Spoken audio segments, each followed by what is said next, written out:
All right, and we're back for another great episode of Inside Sports Fantasy Football. It's Gerald Glassford once again from Pop Culture Cosmos coming right back at you here, along with a good man indeed. He is, along with Charles Smith, one of the preeminent hosts for the Inside Sports Show, and you got to check out their upcoming programs as well on the Inside Sports channel. It's my good friend, Chris Lardieri. And Chris, welcome back for another edition of Inside Sports Fantasy Football. Gerald, thanks for having me back. Pleasure to be here. And we've got 1 week in the books, and we're off and running. Let's see if we can help some teams make some victories here, right? Absolutely. I know people already, team owners out there, are starting to panic already after week one in the NFL. It always happens. People are worried about I'm going to, what am I going to do? Am I going to drop half my team? Am I going to go ahead and pick up on the waiver wire? I touched a little bit on the waiver wire in our last episode with Jason Dutch from Voice from the Underground about some waiver wire pickups for both quarterback, running back, and wide receiver. I wanted to get your opinion before we head into matchups for week 2. If there's anybody that stands out on the waiver wire that either you are interested in or that maybe you would suggest somebody should be interested in before they head into next weekend.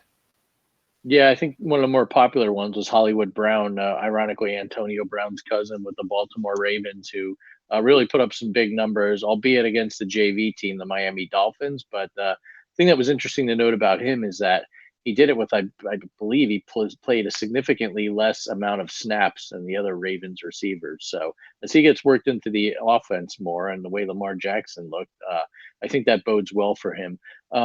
There's another one out there, and we hit on this last week, and I managed to get him in one of my leagues. We talked about holding on to Adrian Peterson because Geis inevitably gets hurt, and sure enough, he did. Props to us for getting that right. And while I do think Peterson's still a hold in the near term here, I think Chris Thompson's the pickup, especially in PPR leagues. When Geis went out, he got the majority of the touches. He can catch the ball. And judging by the fact that I don't think the Redskins are going to be a very good team this year, could be a case where he's getting, even more touches on dump offs and things like that. So in the near term, I think Chris Thompson's a play in DC. You know what? I think you and Jason Dutch are like mind reading each other, because on the Tuesday episode, he mentioned Chris Thompson as well as being a pickup that people should go for. But funny how it comes back to full circle when it comes to Adrian Peterson. I look like I had egg on my face in 1 week. Now I look like a stud out there for some reason, because Jay Gruden, everything's all patched up.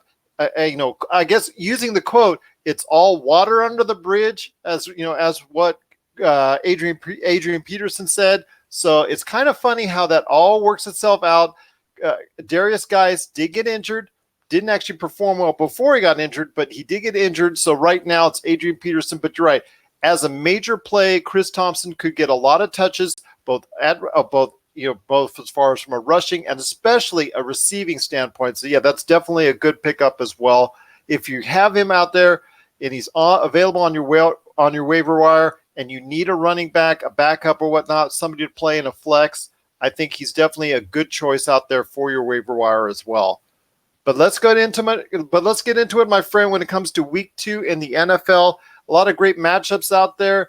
Are there any that stick out in your mind for players that you think are going to maybe bounce back or continue their success from week 1? Yeah, there are a few. Keeping with my Miami Dolphins theme, and I don't want to beat the proverbial dead horse or dead mammal in this case, but I think anyone. That's okay. Ace Ventura did.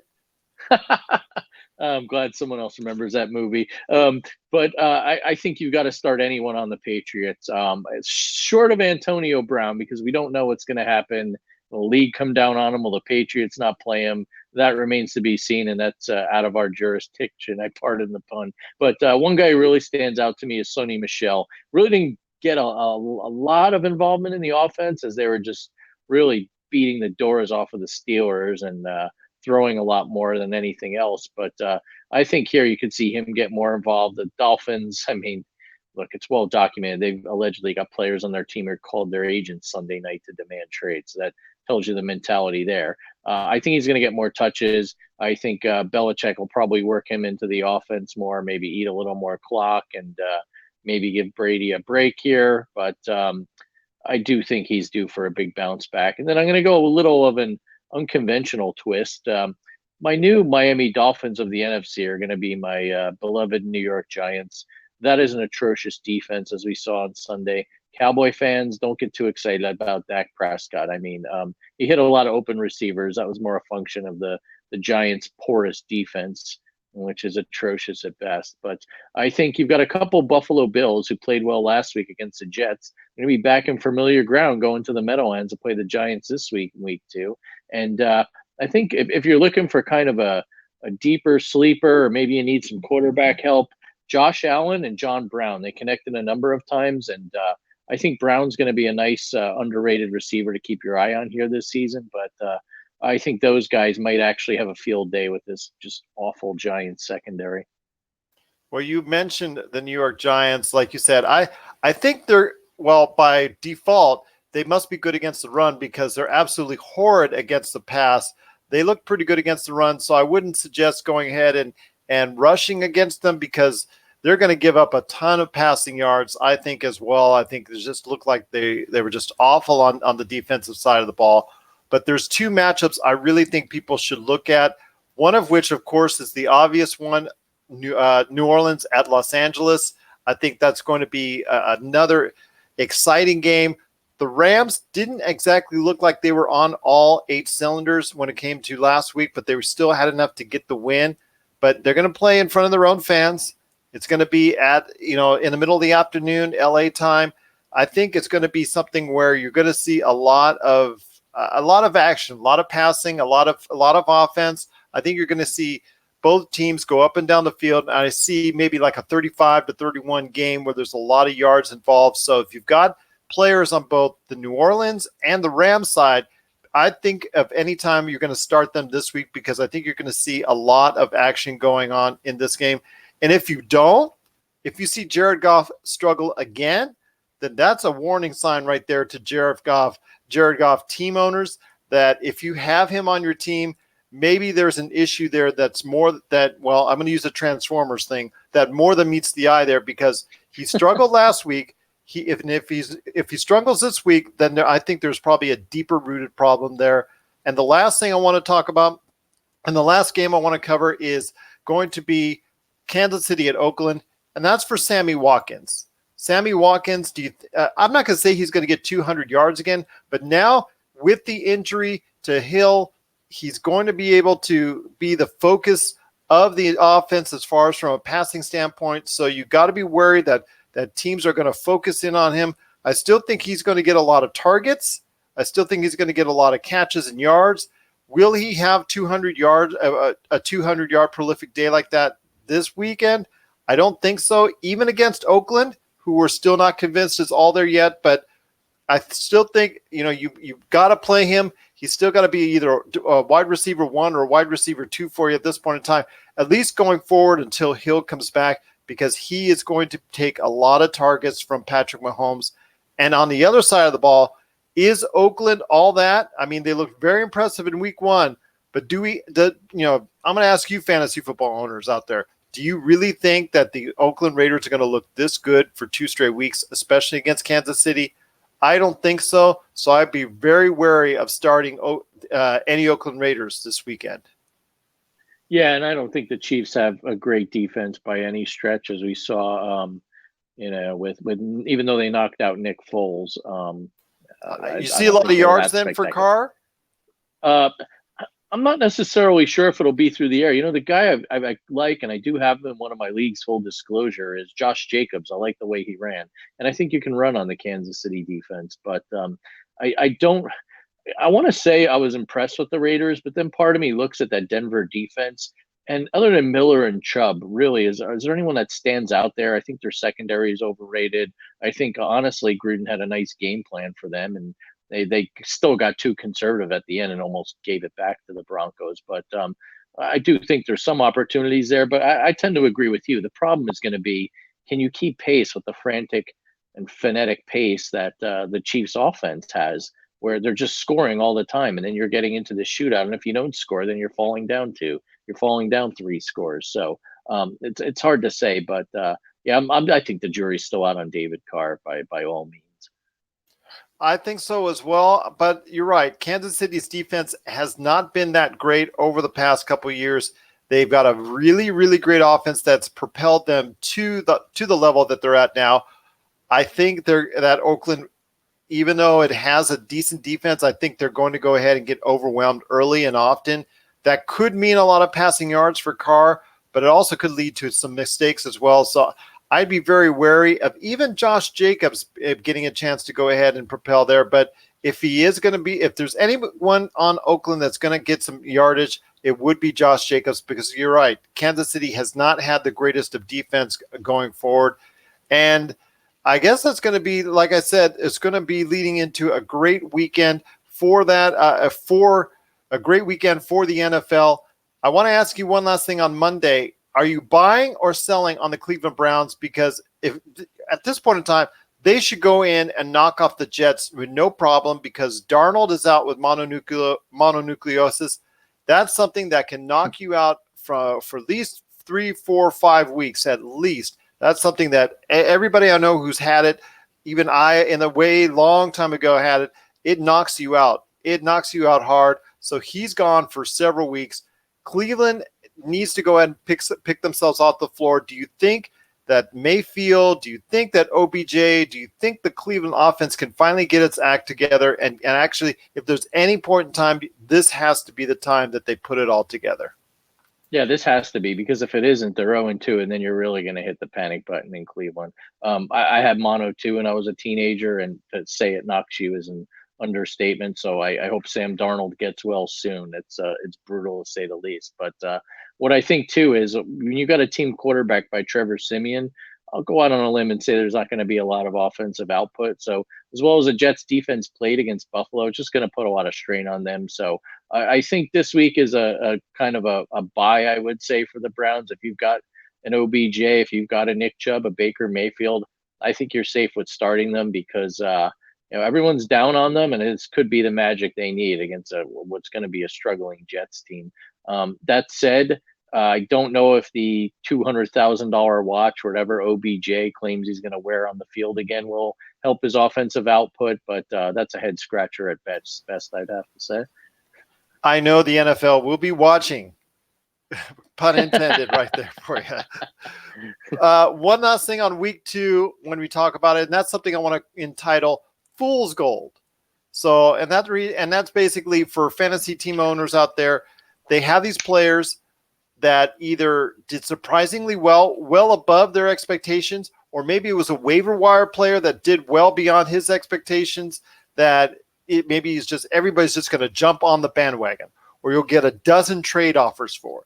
And it's someone that maybe you should think about buying, selling high, and then, for a trade, or maybe it's someone that you think about, I don't know, maybe he's someone that I want to go ahead and maybe start one game at the most, or is someone that maybe I wouldn't touch at all. I think for me, Fool's Gold is John Ross III, the wide receiver for Cincinnati, who had a tremendous game. I think maybe, he's a good waiver wire pickup at best, but he's not going to be able to command the offense from the wide receiver position for too long, because AJ Green is coming back in the near future.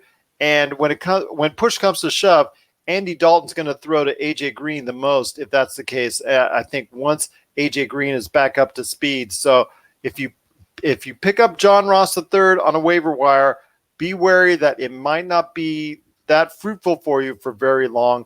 I know you talked about Dak Prescott also being Fool's Gold after a 4-touchdown performance against the porous New York Giant defense. Is there anyone else that had a great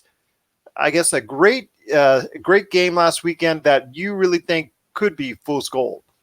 Yeah, I mean, you hit the nail on the head with Ross. That was my number one. Looking at that after, look, he had a great week 1 against the Seahawks. It was a homecoming for him because he played at the University of Washington. But the guy has a history of dropping balls. That's all to say with that. So completely agree with you there, Gerald. I don't want to say he's necessarily a fool's gold in a traditional sense, but there's a guy who's had a lot of love on the waiver wire this week, and that's Malcolm Brown of the Rams. I know he stole a couple touchdowns from Todd Gurley. I don't want to dismiss his value. I think he has value if you need a handcuff for Todd Gurley, or if you have depth on your bench and kind of Adrian Peterson syndrome. Hold on to him. Gurley still doesn't look 100%, even though he looked better than he did in the Super Bowl. Hang on to him. He may be the starter. In the meantime, he's at best a second running back and what could become a running back by committee. He may steal some goal line carries. He may get you some cheap yardage and garbage time or when Gurley's being spelled, but I don't think he's someone you should really hitch a ride to unless, like I said, you've got Gurley and you're lucky enough to handcuff him. You know what? I couldn't agree with you more on that. He is someone that was a big play for a lot of individuals out there for the waiver wire. He was one of the top choices from all the experts, including what we talked about on Tuesday for picking up on the waiver wire. So be very wary when you pick him up because Malcolm Brown getting 2 touchdowns this weekend or any other future weekend could be problematic, especially with Todd Gurley. And the fact that Jared Goff has to spread that ball around to all those prolific wide receivers. I know there was concern about the receivers getting enough targets, getting enough touches. I know Brandon Cooks was the primary question that he only got a little bit of action in the previous game. So yes, Jared Goff has to keep that ball spread around. We're going to see after this weekend if the Rams are actually up to snuff and actually are still the team that went to the Super Bowl and still is good and prolific, and especially on the offensive side coming up. And Malcolm Brown, like you said, is a part of it, but how much of a part we'll actually see going forward. Well, again, it's going to be a great week too.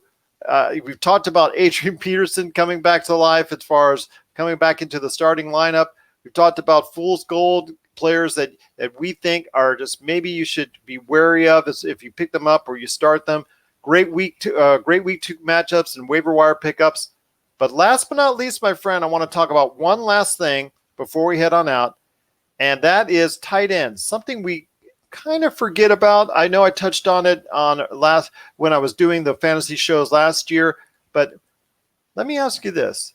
When it comes to having a team that's going to go all the way in your league, a team that's going to go all the way to the fantasy football championship, is it a must to have a prolific tight end, or is it something that's just like bonus on top of everything else? Is it the key? Is it the key? Yeah. It's not the key. I think of it more of icing on the cake. If you've got a great tight end, more power to you because it's like having a wide receiver in your lineup every week.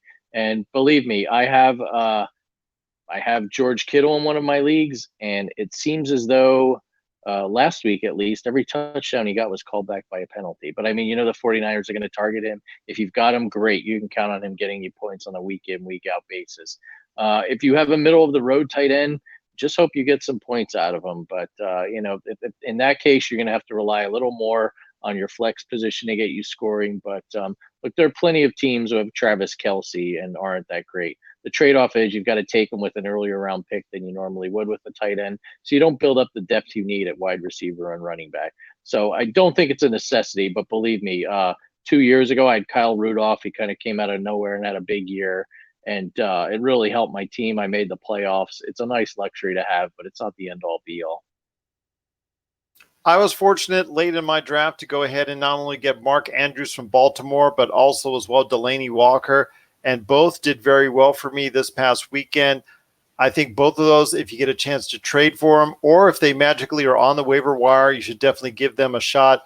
But there's one name I think that both of us did not talk about because we're kind of wary of him because of his injury history, and that's Greg Olsen, who had a great game for Carolina today, over 100 yards receiving. But the thing is, how long and how prolific is he going to stay? Is he going to be? Because he has such an extensive injury history. I mean, you get rolling with him 3, 4, 5 games in a row, then all of a sudden he'll be out for the rest of the season. Completely agree. He's a great tight end. If you need someone and he's out there on waivers, get him. While he's playing, he's going to get you points. The other thing that worries me about him, even if he does manage to stay healthy this year, as a Cam Newton owner, I'm concerned. I don't know if it's time to hit the panic button, but I've got Kyler Murray behind him, and I'm kind of hoping he has more games like he did in the fourth quarter against the Lions because Cam is not right. I mean, I know he's had multiple surgeries. The shoulder was an issue last year, the foot this preseason, but He does not look right. He looks off balance. His throws aren't accurate. So I think that's another problem you got to deal with Olsen. No fault of his own, but which Cam Newton are we going to get on a week in, week out basis here going forward? The Panthers are 0-2. Yes, they are. McCaffrey didn't show up today, but when McCaffrey and Greg Olsen are your leading receivers or are your top threats from as far as catching the ball, that to me is an issue. That to me speaks for the lack of depth that you have at wide receiver, because we really don't talk about wide receiver much when it comes to the Carolina Panthers. That to me is a problem. And even though Cam Newton threw for over 300 yards, no touchdowns, and for me that speaks volumes about no deep threat that's available or no consistent wide receiver threat that he has. So even like you said, he may not be 100% healthy, but he doesn't really have all the weapons that he should in order to go ahead and become a standout in fantasy football right now. Yeah, I completely agree. And it's not like Samuels is going to leave you up at night with nightmares. But that said, he had a number of open receivers tonight that against an iffy Tampa Bay defense, and he just wasn't hitting them. So I'm hoping for his sake, it's just physical and he can get over it. But it does not look like the Cam Newton of old, at least 2 weeks in. No, but I'm hoping for the best and hoping that changes, because I know he can be a game changer if he gets right. But I'm not sure, like you said, if he's 100% healthy. But we'll have to see coming up in the next few weeks if that's the case or not. Well, my friend, it's been great talking to you about fantasy football. I know you're coming on next week to share more insight when it comes to fantasy football and helping out those fantasy football team owners. Before we head on out, I just want to make mention that you've got Inside Sports coming up with Charles Smith Jr. I know you guys have some plans coming up, so please share us your thoughts on what's coming up with Inside Sports. Yeah, definitely here in the coming weeks. Those of you who have listened to us, continue to. We appreciate it. We're available anywhere you can download podcasts as well as Podbean. We're going to do a little bit of a change of pace. We've kind of had a lot of fun and even success in picking games, and we're going to focus a little more on that, have a fantasy football segment. Of course, give our sardonic look at the NFL and call it like we see it, like we have for many years. But what we've noticed, too, is we've gotten a lot of traction with our pick segment. People like it. Charles specializes in over-unders for point totals, and I like to pick an underdog each week. And Jake will be joining our show. We'll give his pick. So gonna put a little new twist on the Inside Sports Football Talk show. And if you like to follow us, we're on social media, Inside Sports TV or Chris L Sports on Twitter. We're on Instagram. Definitely be sure to give us a follow and keep track of our show schedule.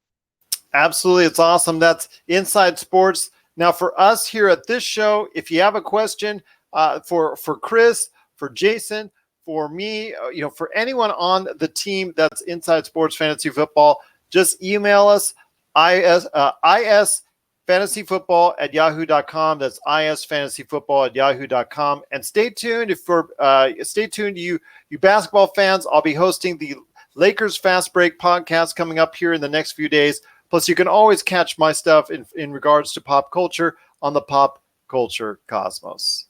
Well, my friend, it's been great talking to you. I cannot wait for week 2 in the NFL. I'm so excited. Adrian Peterson is back. I'm curious to see how that works out and how quick of a hook Jay Gruden will have on him if he doesn't perform up to snuff.